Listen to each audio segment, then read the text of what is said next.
Hello friends, welcome back to Abhi's Kitchen. இந்த வீடியோல ஒரு சிம்பிளான ரொம்ப குயிக்கா அரௌண்ட் 10 மினிட்ஸ்க்குள்ள நம்ம பண்ணக்கூடிய சிக்கன் கிரேவி தான் பார்க்க போறோம். இதை நீங்க தனியா மசாலாலாம் அரைச்சு ஊத்தணும்னு அவசியம் இல்ல. சோ அதனால உங்களுக்கு சீக்கிரமா முடிஞ்சிரும். இதுவும் உங்களுக்கு ரைஸ்க்கும் சரி இல்ல டிஃபன் பிரேக்ஃபாஸ்ட் ஐட்டம்க்கும் சரி ரெண்டுத்துக்குமே எடிபிளா தான் இருக்கும். இத பார்க்கிறதுக்கு முன்னாடி நம்ம சேனலை சப்ஸ்கிரைப் பண்ணலனா கண்டிப்பா சப்ஸ்கிரைப் பண்ணிடுங்க and மறக்காம பெல் ஐகானை கிளிக் பண்ணிடுங்க. வீடியோஸ் அப்லோட் பண்றப்ப நோட்டிஃபிகேஷன்ஸ் வரும். சிக்கன் ஒரு 1/2 kg கிட்ட எடுத்து வாஷ் பண்ணி வச்சுருக்கேன். அதை பேனில் ஆட் பண்ணிடுறேன். பேனில் தனியாக எந்த ஆயில் எதுவும் ஆட் பண்ணல, ஜஸ்ட் ஒரு பேனில் ஆட் பண்ணுறேன். அதில் இஞ்சி பூண்டு பேஸ்ட் ஆட் பண்ணிக்கிறேன்.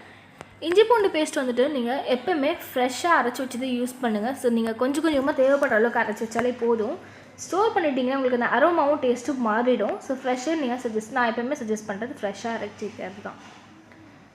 இதோட கொஞ்சம் சால்ட் ஆட் பண்ணிக்கலாம். சால்ட் நீங்கள் ஆட் பண்ண உடனே உங்களுக்கு தண்ணி இல்லாமல் சிக்கனில் இருக்க தண்ணி இல்லாமல் உங்களுக்கு ரிலீஸ் ஆக ஆரம்பிக்கும். ஸோ உங்களுக்கு அந்த நீங்கள் தண்ணி ஆட் பண்ண வேண்டாம், அதுவே உங்களுக்கு எனஃபாக இருக்கும். ஸ்டார்டிங்கில் கொஞ்சம் மஞ்சத்தூள் போட்டுக்கலாம்.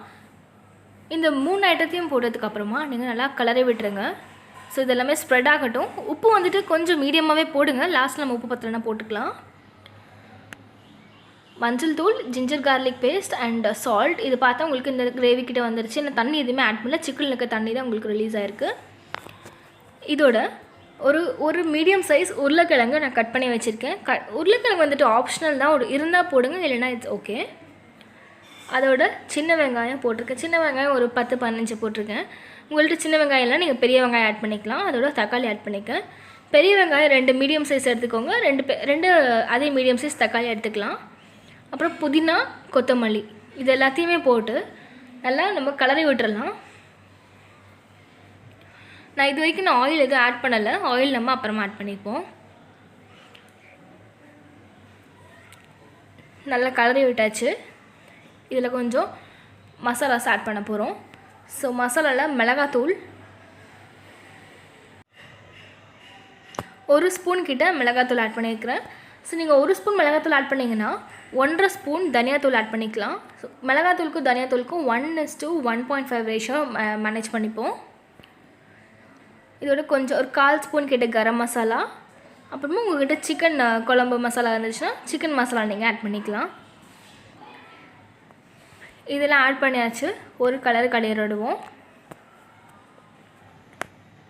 நல்லா மிக்ஸ் பண்ணிவிடுங்க.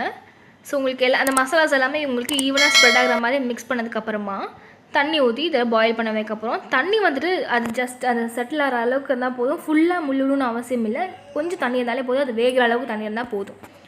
ஸோ நம்ம தண்ணி ஊற்றிருக்கோம். சிக்கன்லேருந்து தண்ணி எல்லாமே சேர்ந்து உங்களுக்கு இந்த மாதிரி ஒரு கிரேவி மாதிரி பாயில் ஆகிட்டுருக்கு. இதுக்கு பேரலாக நான் பேனில் ஆயில் ஊற்றிருக்கேன். அதில் கொஞ்சம் சீரகமும் சோம்பும் போட்டிருக்கேன். ஸோ சீரகமும் சோம்பும் வந்துட்டு உங்களுக்கு வெடிக்க ஆரம்பிக்கும். அதுக்கப்புறமா அதில் பட்டை லவங்கெல்லாம் ஆட் பண்ண போகிறோம். பட்டை கொஞ்சம் ஒரு துண்டு பட்டை இருந்தாலே போதும். சின்ன சின்ன பட்டைங்கிறனால உங்களுக்கு நிறையா தெரியுது. ஒரு துண்டு பட்டை போதும், மீடியம் சைஸ். அப்புறம் ஒரு 4 கிராம்பு. நீங்கள் கிராம்பு வந்து நீங்கள் அதிகமாக ஆட் பண்ணிட்டீங்கன்னா உங்களுக்கு டேஸ்ட் மாறிடும். ஸோ லிமிட்டாகவே நீங்கள் கிராம்பு ஆட் பண்ணிக்கோங்க. இதெல்லாமே உங்களுக்கு ஃப்ரை ஆகிட்டுருக்கு. இதில் ஆனியன்ஸ் ஆட் பண்ணிக்கலாம். பெரிய வெங்காயம் ஆட் பண்ணிக்கிறேன். இது வந்துட்டு ஒரு ஆனியன் இருந்தால் போதும். ஒரு 1/2 kg சிக்கனுக்கு ஒரு மீடியம் சைஸ் ஆனியன் இருந்தாலே போதும். இதெல்லாம் வதக்க ஆரம்பிச்சிருவோம். ஆனியன் வந்துட்டு ரொம்ப வந்துட்டு சாகியாக வதங்கக்கூடாது, கொஞ்சம் க்ரன்ச்சினஸ் இருக்கிற மாதிரி இருக்கணும். அப்போ தான் உங்களுக்கு இந்த குழம்புக்கு உங்களுக்கு டேஸ்ட் நல்லாயிருக்கும். ஸோ இதில் கருவேப்பிலை போட்டிருக்கேன். கருவேப்பிலையும் போட்டு வதக்கிடலாம். ஆனியன் போட்டதுக்கப்புறமா கருவேப்பிலை போடுங்க. கருவேப்பிலை டேரெக்ட் ஆயிலில் போட்டிங்கன்னா கருவேப்பிலை தீஞ்சு போயிடும்.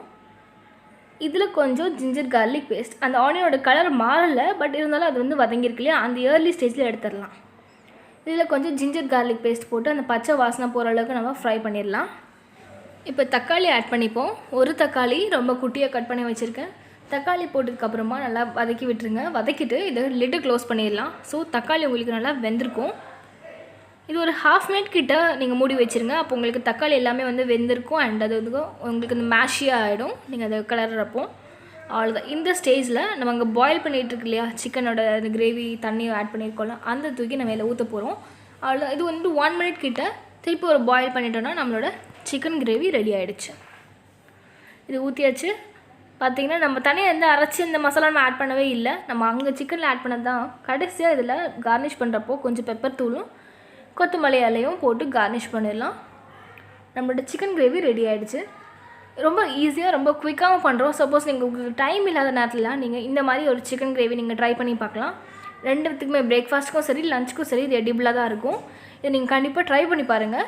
எப்படி வந்திருக்குன்ட்டு கமெண்ட்டில் சொல்லுங்கள். அண்ட் இந்த வீடியோ உங்களுக்கு பிடிச்சதுனா லைக் பண்ணுங்கள். மறக்காமல் ஷேர் அண்ட் சப்ஸ்கிரைப் பண்ணிவிடுங்க. இன்னும் ஒரு நல்ல ரெசிபியோட